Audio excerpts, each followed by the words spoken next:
Tout commence par la création du site. On crée les sites. Voilà. Par exemple, le site de Goma.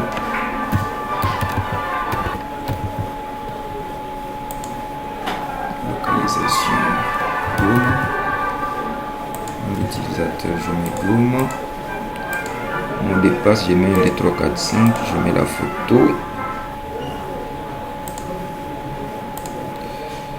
Et puis je vais ajouter. Voilà, le site est déjà créé. On peut le modifier. On peut voir ce qui se passe dans ce site et on peut le supprimer. Après avoir créé les différents sites, on revient au niveau du menu.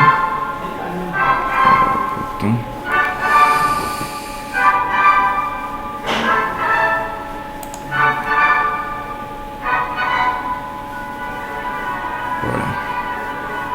Après avoir créé les sites, maintenant on peut créer 2 utilisateurs. On va entrer là.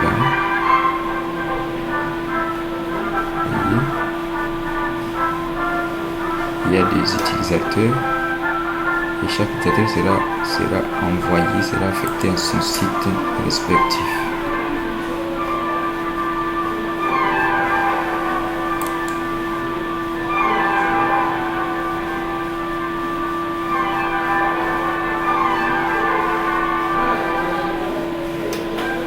L'admin va créer les utilisateurs et va les affecter au niveau des différents sites.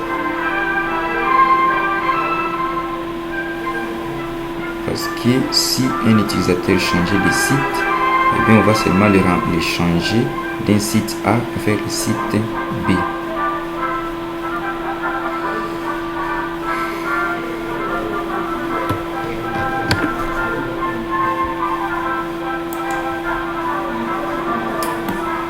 On peut ajouter un utilisateur. Par exemple, ça s'appelle Espoir. Son nom d'utilisateur sera Espoir. Pour accéder au système, Espoir. Bon, je passe. Je l'affecte au niveau du site de Goma. Je mets sa photo. Et je vais ajouter.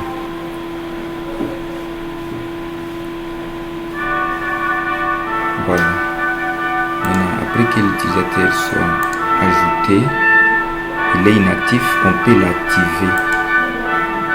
On active cet utilisateur au niveau de ce site de Goma. Utilisateur, état du site, utilisateur actif, c'est déjà. Et après avoir créé là les utilisateurs dans chaque site, on rentre toujours dans notre dashboard. Maintenant, on peut créer des activités.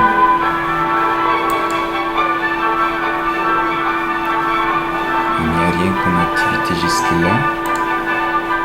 On est dans le site. Parce que là, je me suis connecté comme admin. C'est pourquoi je ne peux pas créer des activités. La première configuration, c'est ça. Alors, il y a l'autre menu qui a été ajouté. C'est au niveau d'ici.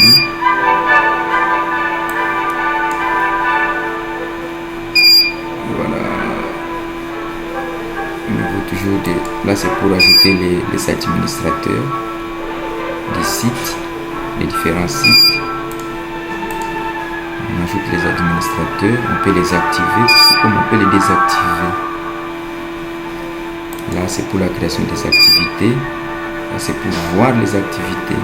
Parce que je me suis connecté comme étant admin, je ne peux pas créer une activité. Il faut que je me connecte comme étant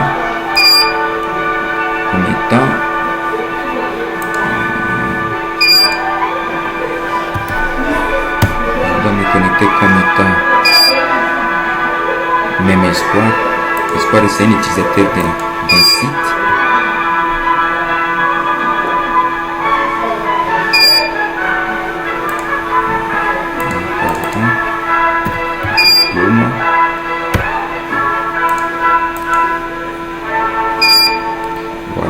dégomme à se connecte. Maintenant, là c'est le dashboard, ça c'est la planification, c'est la partie finance, ça c'est le calendrier. Chaque site doit créer son calendrier. Voilà, au niveau de là, on ajoute un calendrier. Par exemple, pour les premiers trimestres, on aura les programmes, tel programme.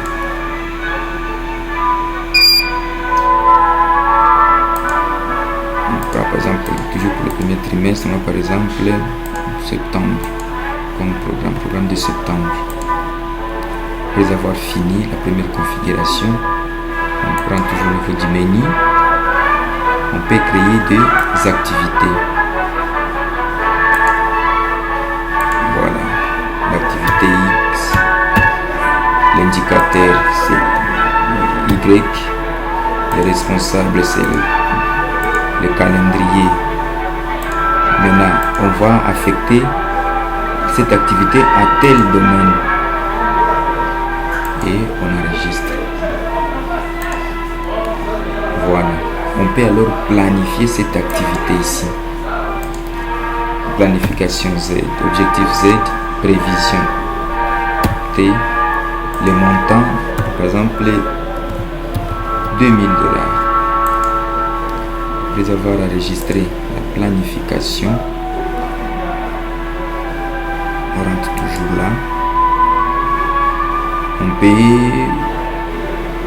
peut évaluer, tout qu'on peut voir les différentes réalisations. Voilà. Là, c'est pour visualiser toutes les réalisations de tous les différents sites. On est là. Là, on a déjà planifié une activité. On peut alors l'évaluer. Les résultats obtenus, on écrit là-bas. Et l'observation de cette activité-là. Voilà, l'activité est là.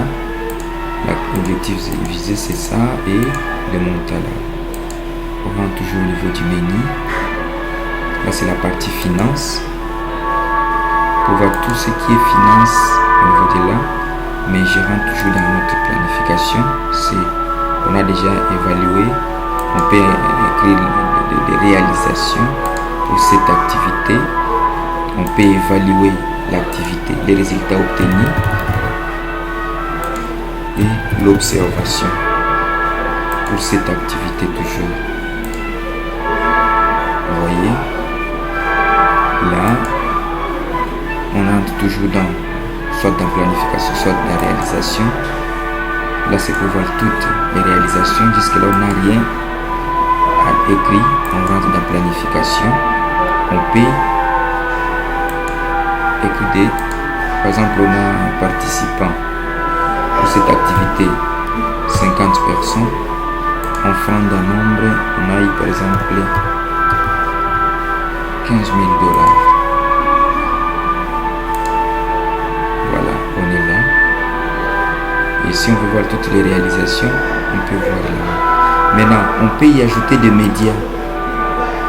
Les médias sont là, soit du type image.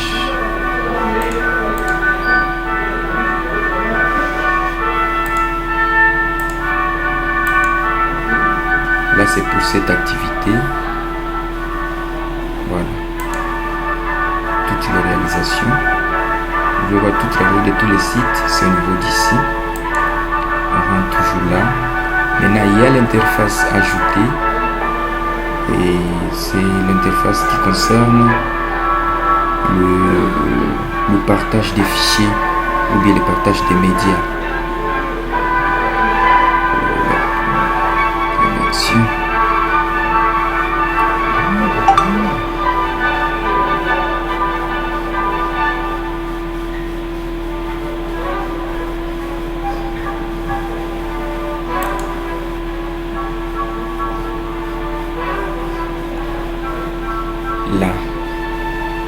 Là, c'est si on veut voir tous les médias des différents sites.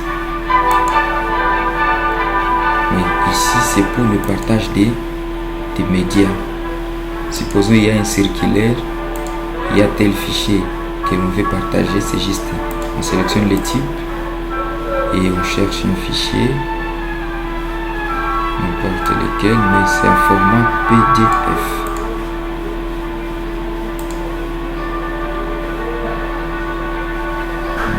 Ça c'est trop, c'est court. Voilà. C'est un peu lourd. Je crée un très grand fichier, mais il faut que le fichier ait au moins 500 kilos. Avec des mégas comme ça peut faire planter les serveurs.